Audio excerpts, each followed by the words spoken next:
నమస్తే, నేను మీ Gopi. Welcome back to మనం టీవీ. వైఎస్ జగన్మోహన్ రెడ్డి ఆయన పాదయాత్ర సంగతి అందరికి తెలిసిన విషయమే. సుమారు 3000 కిలోమీటర్ల పైగా ఆయన పాదయాత్ర చేసిన సంగతి అందరికీ తెలిసినమే. అదేవిధంగా రాష్ట్ర వ్యాప్తంగా ఆ విషయం అందరికీ తెలిసిన విషయమే. అదేవిధంగా ఆయన ఆ పాదయాత్ర చేసే క్రమంలో చాలామంది ప్రజల్ని ముద్దాడారు, ఆప్యాయంగా మాట్లాడారు. ప్రజలందరూ కూడా ఆయన్ని అభిమానించారు. ఎప్పుడైతే వైఎస్ఆర్సీపీ అధికారంలోకి వచ్చిన తర్వాత టీడీపీ నాయకుడు చంద్రబాబు గారిని చాలా విచారకరంగా ఆయన దూషించడం మనం చూసాం. ఎట్లా అంటే ముసలోడు ఆడం చేస్తాడు, ముసలాయన ఆయన నుంచుంటే కూర్చోలేడు అన్న విధంగా ఆయన మాటలు గత ప్రభుత్వంలో మనం చూడటం జరిగింది. అదేవిధంగా ఈరోజు అసలు ఈ మాటలన్నీ కూడా నేను ఎందుకు చెప్తున్నా అంటే, ఈరోజు వైఎస్ జగన్మోహన్ రెడ్డి గారు ఒక బగ్గీ మీన్స్ ఒక చిన్న ట్రావెల్ వెహికల్ ఉంటుంది ఎయిర్పోర్ట్లో కానీ, లేకపోతే ఏమైనా పెద్ద పెద్ద హాస్పిటల్స్లో కానీ ఈ వెహికల్స్ ఉంటా ఉంటాయి, లేకపోతే మన రిసార్ట్స్లో కానీ ఈ వెహికల్స్ ఉంటా ఉంటాయి. వాటిని బగ్గీ అంటారు. సో ఆ బగ్గీలో జగన్మోహన్ రెడ్డి గారు సైలెంట్గా కూర్చున్నారు. ఎందుకంటే జస్ట్ వాకబుల్ డిస్టెన్స్ 100 మీటర్లు కూడా ఉండదు. ఆ 100 మీటర్ల డిస్టెన్స్ కూడా బగ్గీ వాడుతున్నారు. సో అంటే ఇప్పుడు ఒకసారి మనం చూసుకోవచ్చు, ఇదే బగ్గీ.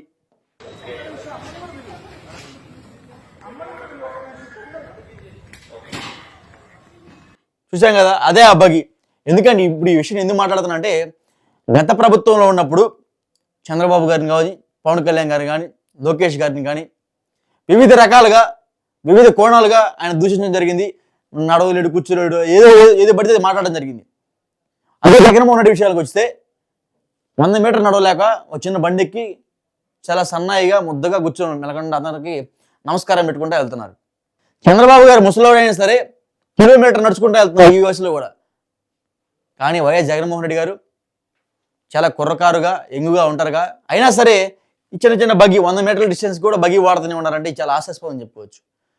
గత ప్రభుత్వంలో ఎలా ఈ మిగతా నాయకులందరినీ ఎలా దూషించారో మనం చూస్తూనే ఉన్నాం. అదేవిధంగా ఈ ప్రభుత్వం అధికారంలోకి వచ్చిన తర్వాత ఎన్ని దూషణలు పక్కన పెడితే మన కళ్ళారా మనకు కనిపిస్తూనే ఉంది. సరిగ్గా ఒంగోని కొబ్బరికాయ కూడా కొట్టని పరిస్థితి. తిరుమల తిరుపతి మెట్లెక్కే క్రమంలో 10 మెట్లు ఎక్కగానే అడుగొచ్చిన వ్యక్తి జగన్మోహన్ రెడ్డి. ఈరోజు మరలా 100 మీటర్ల డిస్టెన్స్ కూడా బగ్గీ ఎక్కి నడుచుకుంటూ వెళ్తా అందరికీ నమస్కారం పెట్టుకుంటూ వెళ్తున్నారు. సో ఇప్పుడు ఎవరు ముసలోళ్ళు? ఆబ్వియస్గా మనకు కనబడుతూనే ఉంది. సో అలాంటి వ్యక్తులు కూడా గతంలో ఎన్నో మాట్లాడినారు, ఎన్నెన్నో అన్నారు. అవన్నీ మన రాష్ట్ర ప్రజలందరూ చూశారు కాబట్టి తగిన విధంగా వైఎస్ జగన్మోహన్ రెడ్డి గారికి 11 సీట్లతో ఆంధ్రప్రదేశ్ రాష్ట్రంలో ఉన్నారు. సో అదేవిధంగా మనం చూసుకోవచ్చు, ఈ రీసెంట్ టైమ్స్లో మనం చూస్తూనే ఉన్నాము, రోజుకొకరు అరెస్ట్ అవుతూనే ఉన్నారు. మొన్న వల్లభనేని వంశీ, నిన్న పోసాని కృష్ణమురళి, రేపు మరొకరు, తర్వాత మరొకరు. ఇట్లా పార్టీలో ఎవరైతే తప్పు చేశారో, పార్టీని అడ్డు పెట్టుకొని ఎవరైతే భూదందాలు చేశాడో, పార్టీని అడ్డు పెట్టుకొని ఎవరైతే అక్రమంగా ఇసుక రవాణా చేశాడో, పార్టీని అడ్డు పెట్టుకొని అధికార మదాన్ని అడ్డం పెట్టుకొని ఎవడైతే ఈ భూముల దగ్గర ఉన్న మట్టిని మొత్తం కూడా అమ్ముకుతున్నాడో, సో వాళ్ళందరిని కూడా రాబోయే రోజుల్లో చట్టపరంగా శిక్ష పడే విధంగా కూటమి ప్రభుత్వం పనిచేస్తుంది.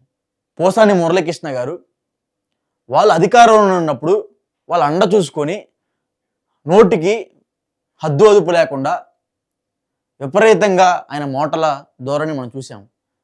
పవన్ కళ్యాణ్ గారి కూతురిని కూడా తిట్టడం జరిగింది. ఒకసారి మీకు ఆ వాయిస్ వినిపిస్తా చూడండి. ఒకసారి ఏది పవన్ కళ్యాణ్ గారి కూతురుని తిట్టిన వాయిస్. సో ఒకసారి మీరు ఆ వాయిస్ తినండి.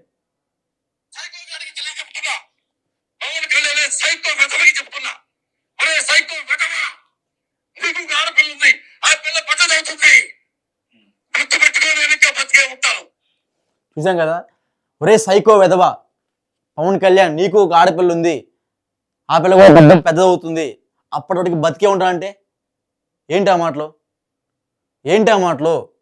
నిన్న అరెస్ట్ అయ్యే క్రమంలో ఇదే మహిళంభుజ అపార్ట్మెంట్స్లో వాళ్ళ భార్య, నా భర్తకి హెల్త్ బాగలేదు, అన్నం పెట్టి పంపిస్తా అని మీ భార్య ఎంత ప్రేమగా అడిగింది మిమ్మల్ని.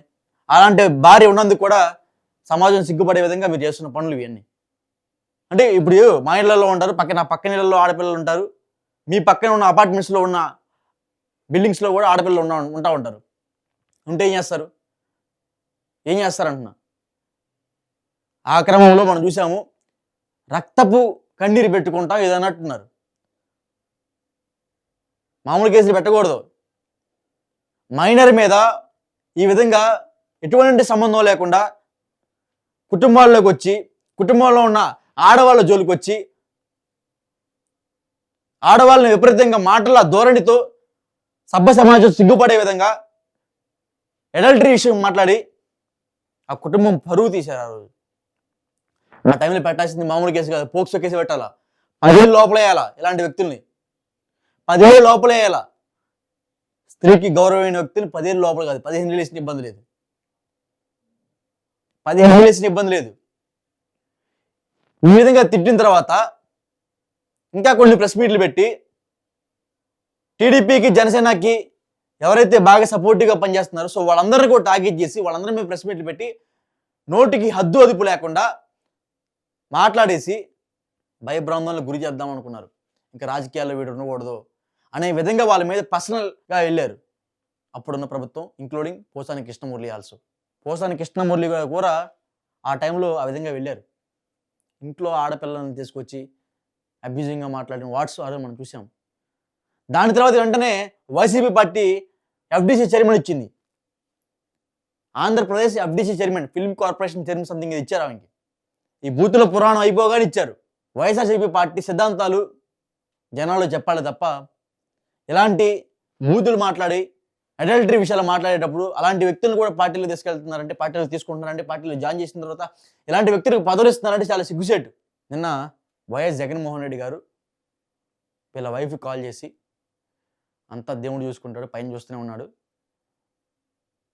భయపడకండి, మన సుధాకర్ రెడ్డి కూడా చెప్పేసించా, మొత్తం మన టీం క్యాడర్ మొత్తం చేస్తా అన్నారు. చెప్పారు, బెయిలైతే రాలా, కస్టడీకి పంపించారు. తప్పుంది కాబట్టి, వీడియోస్ ప్రూఫ్గా ఉన్నాయి కాబట్టి కస్టడీకి పంపించారు. న్యాయస్థానం కూడా తగిన విధంగా ఆయన మీద చర్యలు తీసుకుంటారు. సో ఇప్పటికైనా సరే ఈ వైసీపీలో ఉన్న ఎవరైతే నేతలు ఉన్నారో, వైసీపీకి మద్దతుదారులు ఎవరైతే ఉన్నారో సో వాళ్ళందరూ కూడా ఇటువంటి బూతు పురాణాలు ఆపాల. ఇంట్లో వాళ్ళని బయట తీసుకొచ్చి ఆడవాళ్ళ పేర్లు ఎత్తి వాళ్ళని మానసికంగా లొంగ తీసుకుందాం అనే విధంగా మీరు చేసి కుట్ర ఏదైతుందో దాన్ని ఆపేసుకోవాలి. నేను ఒక్కననేది కాదు, రాజకీయ విశ్లేషకులు చెప్తున్నారు, బయట నుంచి ప్రజాస్పందన అలానే ఉంది. అలా ఉంది కాబట్టి ఈ విధంగా జరిగింది. ఈసారి 30 ఏళ్ళు 40 ఏళ్ళు ఏలేస్తూ ఉన్నారు, 5 ఏళ్ళకే పరిమితి అయిపోయింది మీది. సో ఎప్పటికైనా ఈ తీరు, ఈ రీతి మార్చుకుంటారని అనుకుంటున్నా. సో జగన్మోహన్ రెడ్డి గారు చంద్రబాబు గారితో పోల్చుకుంటే చంద్రబాబు గారే 100 రెట్లు బెటర్. ఈ వయసులో కూడా బ్రహ్మాండంగా చక్కచక్క పరిగెత్తుతున్నాడు, time to time food diet maintain చేస్తూ ఉన్నారు. మొన్న ఒక ప్రచార రథంపై ఇట్లా మెట్లు ఎక్కుతున్నాడు, లారీ మెట్లు. అంత వయసున్నా సరే, ఇంత వయసున్నా సరే ఇట్లా ఇట్లా బగ్గి మీద వెళ్తున్నారు. పక్కన సెక్యూరిటీ గార్డ్స్ అందరూ నడుచుకుంటూనే వస్తున్నారు. ఎంత డిస్టెన్స్ ఏం లేదు, 100 మీటర్ల డిస్టెన్సే. సో దీని మీద మీ అభిప్రాయం అంటే కింద కామెంట్ రూపంలో తెలియజేయండి.